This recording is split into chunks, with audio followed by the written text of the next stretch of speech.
masa Kesultanan Banjar. Kesultanan Banjar. Ini mohon Bapak Ibu tidak bosan karena 2 hari berturut-turut saya terus yang presentasi. Karena kebetulan saya manusia terakhir presentasinya itu. Nanti Bapak Ibu sudah nyantai, saya baru akan banyak tugas. Pendidikan di masa Kesultanan Banjar. Kesultanan Banjar ini berada di Kalimantan, Bapak Ibu. Tepatnya ada di Kalimantan Selatan. Tapi sebelumnya mari kita coba lihat sosiokultur dari Kesultanan Banjar itu seperti apa. Saya mencoba untuk mencoba untuk mengenali sosiokultur dari kultural dari Kalimantan pra Kesultanan Banjar. Jadi sebelum Kesultanan Banjar itu seperti apa? Oke, jadi mau tidak mau ketika kita bicara tentang Kalimantan, maka kita akan berbicara soal suku Dayak. Suku Dayak itu, kata Dayak sendiri dikenali dari kata Dayak yang artinya daya, yang artinya hulu. Yang dimaksud di sini adalah hulu sungai Kalimantan Barat dan Kalimantan Selatan. Ini istilah Dayak itu mungkin muncul jauh sesudah orang-orang dari Tiongkok, tepatnya dari Tiongkok Selatan atau Cina Selatan. Paling tidak itu menurut teori dari Michael Cummins yang menyatakan bahwa orang-orang Dayak itu termasuk orang-orang imigran dari Cina Selatan atau yang sekarang disebut sebagai daerah Yunan pada zaman es atau zaman glacial dulu. Itu paling tidak yang digolongkan itu, karena yang di teori migrasi itu tidak hanya Kalimantan, termasuk juga Sulawesi, bahkan nanti masuk ke Jawa juga, Sulawesi, Sumatera, bahkan masuk ke Jawa. Untuk suku Dayak sendiri merupakan kelompok tertua yang meninggali atau mendiami Pulau Kalimantan. Ini sosiokultur yang pertama. Kemudian berikutnya saya mencoba untuk juga menyajikan bahwa suku Dayak itu tidak yang hari ini yang terkenal itu ada suku Dayak Apokayan atau Kenyah Kayan Bahau atau kemudian yang kedua Danum Ngaju atau biasanya dikenal Dayak Ngaju, Dayak Iban, Dayak Murut, Dayak Kalimantan atau Kalimantan dan Dayak Punan. Tetapi ini hanya yang besar-besar. Tetapi sebenarnya suku Dayak sendiri hari ini terbagi menjadi lebih dari 450 suku. Sangat besar. Dan rata-rata menariknya suku Dayak tinggal di pesisir, bukan bisa di daerah pinggiran sungai. Itu tentu nanti kita akan mencoba melihat kenapa demikian ya. Kemudian kerajaan-kerajaan yang pernah ada di Kalimantan ini tidak semuanya Bapak Ibu, karena terus terang ini sangat agak kesulitan untuk menggali tentang kerajaan-kerajaan Kalimantan. Kenapa? Karena memang budaya tutur di Kalimantan itu sangat tinggi. Jadi untuk tulisan-tulisan yang kekinian itu sifat masih masih akan kita akan sangat sulit untuk mencari ke semuanya. Tetapi ini yang saya temukan di situ ada kerajaan Kutai Tarumanegara. Ini muncul pada abad ke-7 sampai dengan 7 Masehi, Kesultanan Pasir, Kesultanan Banjar itu sendiri, kemudian Kesultanan Kota Waringin, Kerajaan Pagat, Sultan Sambas, dan masih banyak lagi yang lainnya. Kemudian kerajaan yang terkait langsung dengan Kesultanan Banjar dari sisi silsilah orangnya. Yang pertama adalah Kerajaan Kuripan, kemudian Dipa, kemudian Daha, Banjar, kemudian Martapura, Kayutang, kemudian Pagustian.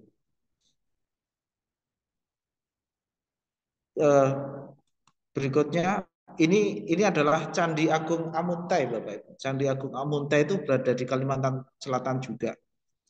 Tepatnya ada di kota Amuntai, Kalimantan Selatan. Candi ini diperkirakan itu sudah berumur sekitar 242 sebelum Masehi. Artinya ini candi ini dibangun, kalau kita ke barat berarti kita ke zaman filsafat alam, zamannya Thales, Anaximandros dan lain sebagainya.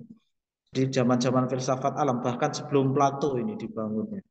Jadi di Kalimantan sudah dibangun namanya Candi Agung Amuntai.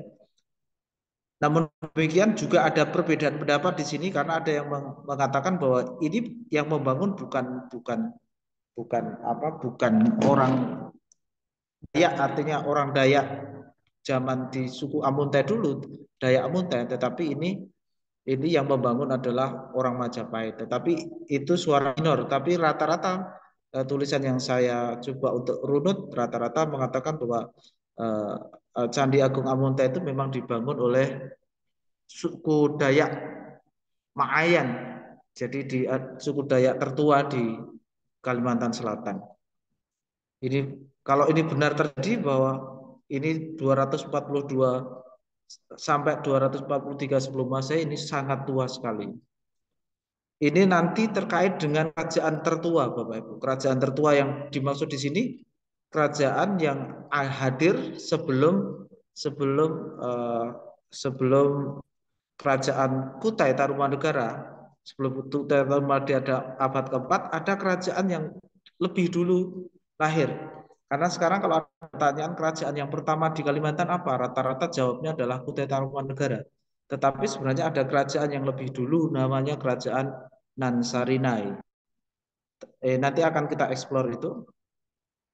Ini gelombang kedatangan suku dari luar Kalimantan, ya. Tentunya ini asumsinya setelah Dayak yang imigrasi dari Cina Selatan tadi, itu ternyata di abad ke-7, ada juga yang menyebutkan abad 13, abad ke-7 itu sudah datang suku Melayu dari Sriwijaya. Ini ada yang mengatakan ini dari faksi-faksi perpecahan. Kalau di abad ke-7 itu faksi-faksi dari kerajaan Sriwijaya yang kalau secara wilayah itu datang dari daerah Sumatera atau Semenanjung. Mereka datang ke Kalimantan dan menikah dengan orang Dayak, ya, menikah dengan orang Dayak. Dan pernikahan dari suku ini yang nanti akan menjadi cikal bakal suku Banjar. Ini saya beri versi pertama karena nanti akan ada versi kedua. Cikal bakal suku Banjar itu nanti akan ada versi kedua. Kenapa ini kita bahas? Karena ini nanti yang akan kita bahas adalah kerajaan Banjar. Jadi suku Banjar versi pertama itu pernikahan antara orang Melayu dan orang orang Dayak pada abad ke-7 atau abad ke-13. Ini yang kemudian dikatakan sebagai suku Banjar karena pernikahan silang antara dua suku itu. Kemudian ini yang menarik, kedatangan Majapahit atau Jawa abad ke-13. Abad ke-13 khususnya dari mulai 1309 sampai 1380 Masehi atau dalam kurun 80 tahun. Kenapa saya katakan 80 tahun? Itu ini nanti ada cerita di bawah. Tapi yang pasti kedatangan suku Jawa nanti ada dua periode yang besar ya Bapak Ibu. Periode pertama periode Majapahit ini, yang periode kedua nanti adalah periode Demak. Periode Demak nanti yang kalau sudah masuk ke Kesultanan Banjar.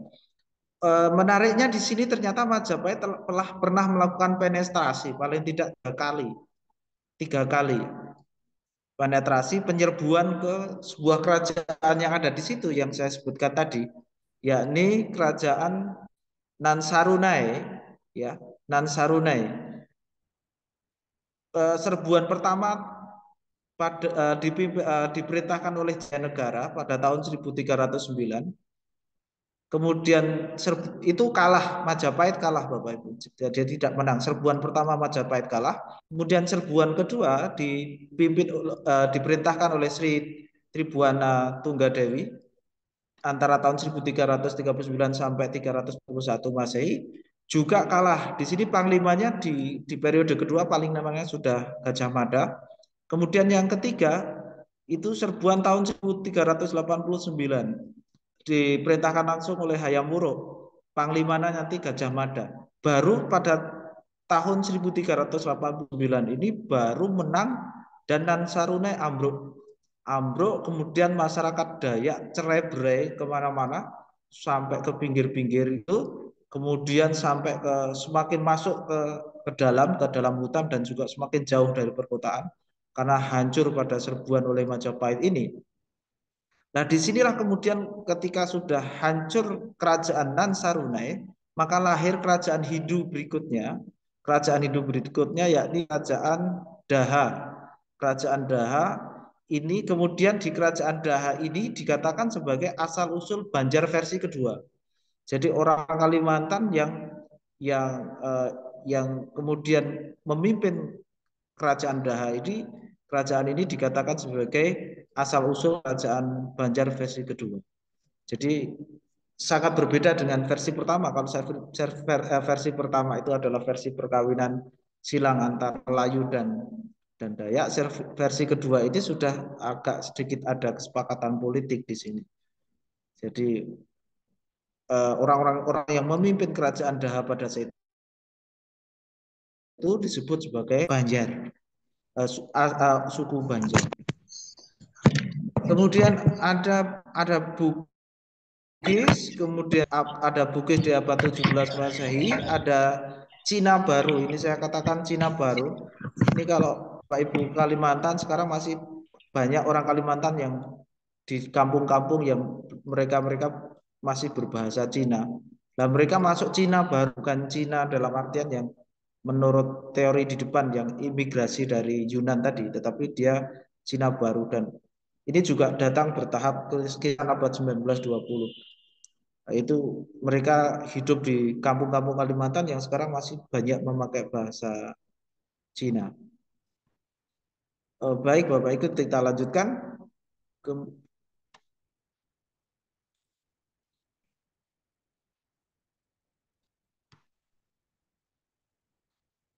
Ini kok terlalu cepat. Ya, ini kemudian pimpinan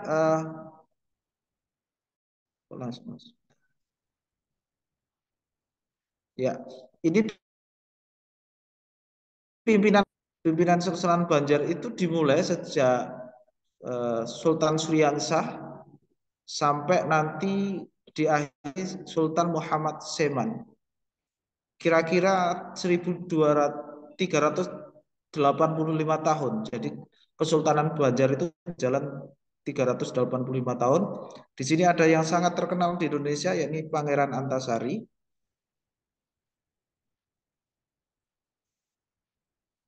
Pangeran Antasari. Jadi cukup panjang ya perjalanan Kesultanan Banjar.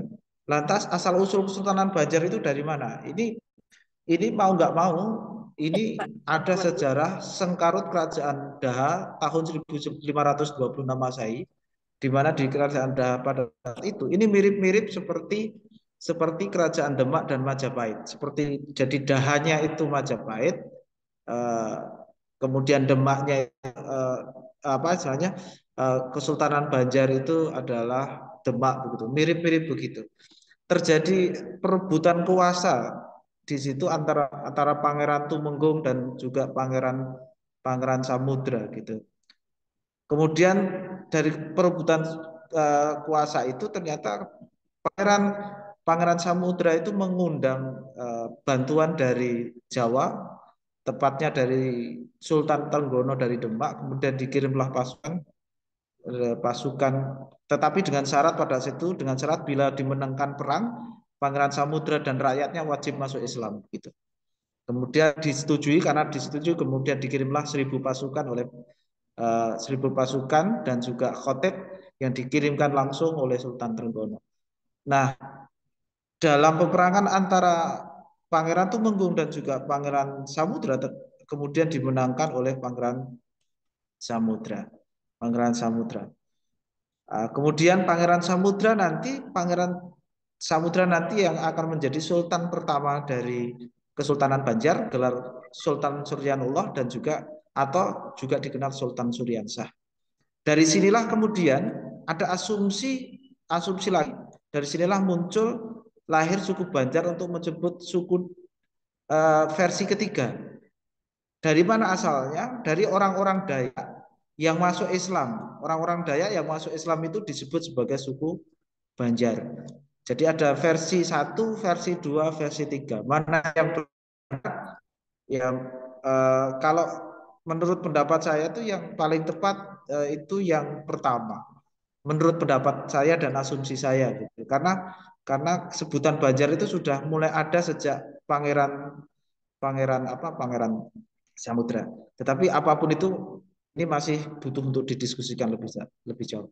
Kesultanan Banjar itu ada di sini, tepatnya ada di daerah Kalimantan Selatan.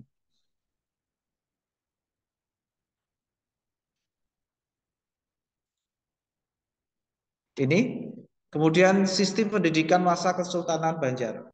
Ini kita langsung masuk ke sistem pendidikannya. Mau tidak mau, sistem pendidikan di Kesultanan Banjar tidak bisa dilepaskan dari tokoh yang saat ini, tokoh yang sangat besar jasanya untuk perkembangan pendidikan Islam di Kesultanan Banjar, yakni Al-Alim Al-Amah Al-Arif Billah Syekh Muhammad Arsyad Al-Banjari yang lahir pada tahun 1702 yang nanti meninggal pada tahun 1807 di Kalampayan, Martapura, Kalimantan Selatan.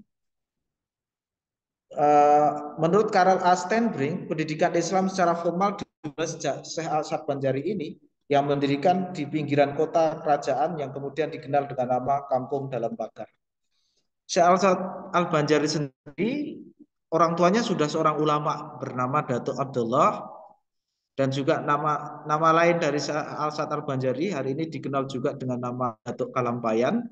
Kemudian lahirnya tadi tahun 17 Maret 1710 Masehi. Kemudian desa ini ada perbedaan Bapak Ibu, mohon maaf, ini yang benar insya Allah yang di sini. Ya, ada salah typo nulis saya. Di Desa Lokabang, Kecamatan Astambul, Kabupaten Banjar, Kesultanan Banjar.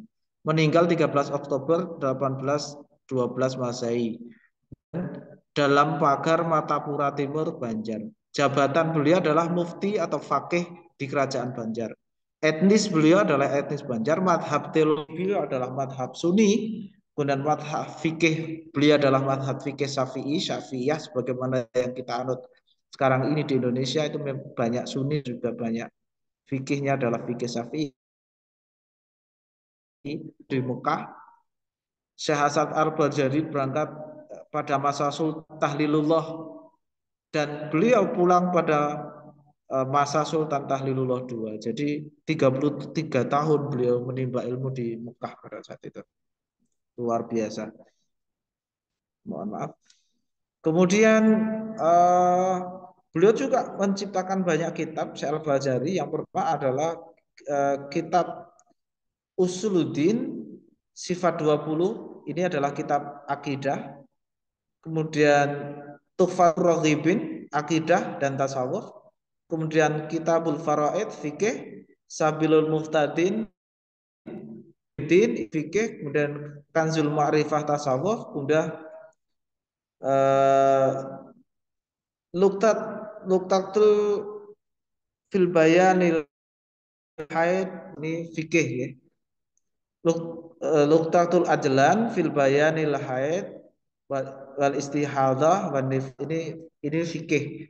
Jadi memang kalau dilihat dari karya-karya beliau adalah ulama di bidang fikih, tasawuf dan juga ahli tauhid gitu. Makanya kemudian beliau adalah salah satu ulama yang dipercaya oleh Kerajaan Banjar untuk meneruskan hukum-hukum di Kesultanan Banjar pada saat itu. Meskipun Kesultanan Banjar itu tidak secara formal menganut hukum Islam, tetapi hukum yang dikembangkan itu semuanya berasal dari hukum fikih yang itu banyak mengambil dari pemikiran besar Syekh Muhammad Arsyad Al-Banjari. Kemudian pendidikan Islam pada masa itu banyak diselenggarakan di pesantren, kemudian masjid, kemudian langgar dan juga di rumah. Ini Syekh Arsyad Al-Banjari juga mendirikan pesantren sendiri pada saat itu. Beliau tidak banyak masuk, tidak tinggal di dalam keraton beliau. Tetap meskipun seorang mufti, tapi beliau lebih banyak tinggal di luar dan membuat pesantren sendiri. Saya nggak tahu apakah ini pesantren, ini pondok pesantren Asy Al-Sad Al-Badari ini adalah pesantren yang belum didirikan atau tidak, karena ini gambar di Google, saya taruh saja di sini. Ini menarik, pesantren Mas Al-Sad Al-Banjari itu apakah masih ada sisa-sisanya atau sampai sekarang atau tidak. Nah, ini kalau ada kesempatan Kalimantan ini bisa didatangi atau Pak dosen pernah datang ke sana. Kemudian juga masjid-masjid, ya di masjid, kemudian langgar, kemudian rumah. Ini kira-kira abad ke-18 ya, abad ke-18. Kemudian komponen pendidikan masa abad ke-18, yang pertama dasar pendidikannya jelas, yakni Al-Quran, hadis, ya, Al-Quran, hadis, ijtihad ulama, dan juga satu lagi titah sultan. Jadi titah sultan juga menjadi dasar pemikiran pendidikan Islam pada saat itu di Kesultanan Banjar. Tujuan pendidikan Islam di Kesultanan Banjar pada saat itu sosialisasi agama Islam pada masyarakat, mencetak kader ulama keagamaan, eh, contoh bahasa Arab, fikih, nahwu sorof, tauhid, tasawuf. Ini membayangkan pendidikan di masa Kesultanan Banjar itu memang seperti pendidikan pesantren. Kalau teman-teman sudah pernah di pesantren ya kayaknya memang tidak jauh-jauh dari materi yang diajarkan pesantren. Ya fikihnya, ya sorofnya, ya tauhidnya, ya tasawufnya. Catatan penting di sini Bapak Ibu bahwa pada masa itu guru tidak mendapatkan bayaran dari murid. Kemudian Syekh Arsyad Al-Banjari sudah mengembangkan teknik, yakni teknik hafalan dan menulis. Yang ketiga, dalam pelaksanaan pembelajaran sudah dibedakan antara laki-laki dan perempuan. Yang keempat, pada akhir abad 17 dan 18 juga terdapat tokoh lain selain Syekh Arsyad Al-Banjari. Namun, nama Syekh Arsyad Al-Banjari ini memang terlalu besar apabila dibandingkan yang lain. Kayak yang lain seperti tersatir, tertutupi gitu. Tetapi sebenarnya juga ada ulama-ulama besar lain di sekitar Arsyad Al-Banjari yang juga memperjuangkan berdakwah Islam di masa Kesultanan Banjar. yakni seperti Syekh Muhammad Thayyib bin Mas'ud Al-Banjari, Syekh Muhammad Fis Al-Banjari, dan Syekh Abdul Hamid Al-Abulum, dan lain-lain. Ini kemudian ini terima kasih Bapak Ibu, ini yang dapat saya sampaikan. Jadi inilah pendidikan pada masa Kesultanan Banjar. Sekali lagi tidak bisa dilepaskan dari tokoh besar ini, yakni Syekh Muhammad Arsyad Al-Banjari. Demikian Bapak Ibu dan Bapak dosen, mohon maaf apabila banyak kekurangan. Sekian dari saya. Assalamualaikum warahmatullahi wabarakatuh.